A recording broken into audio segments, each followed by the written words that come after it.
Bonjour, bonsoir. Ça va dépendre de l'air ou bien pour tomber sur vidéo.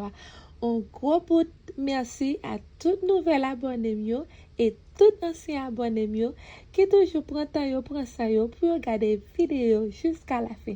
Et pas oublier like, abonner et puis partager avec vos amis. Vidéo m'pote pour aujourd'hui, c'est une vidéo qui vraiment triste. Vraiment triste parce que dans la vie ou pas jambe kon ki jan wap mouri. Si la m'dam kade a li ele Jayla, li mouri tout enceinte. Mais c'est à cause yon fil haute tension qui sont tombé sur machine Marilla, cependant Marilla te mené dans yon magasin à l'acheter. Les dames nan ap gade li wè machine nan pran di fe, yo te gen yon ti moun 9 mois dans machine nan, plus yon ti frère dame nan. Pendant dame nan ap kouri pour al sauver Marilla à tout ti moun nan, et bien, pied te prend dans de l'eau à terre. C'est comme ça, li saute tomber, li mouri sous place nan incident ça.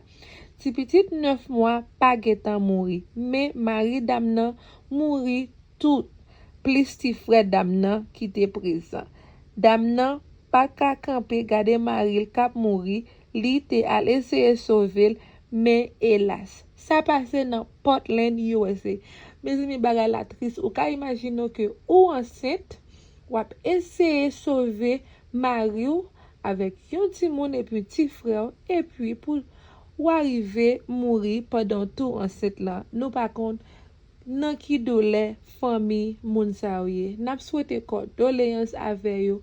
Et moi souhaite yo courage parce que la vie gen ça. Et ça fait nous kon jodi nous pas kon demain.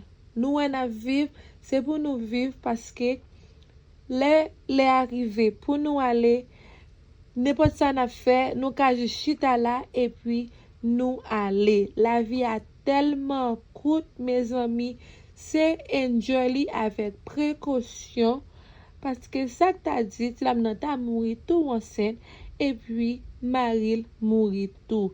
Kounya yo quitté on ti moun 9 mois parce que frère mouri tout.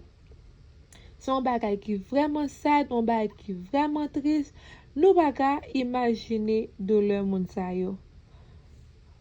M'a dit à tout monde merci qui te prend temps, qui te prend ça pour te regarder petit bout de vidéo ça.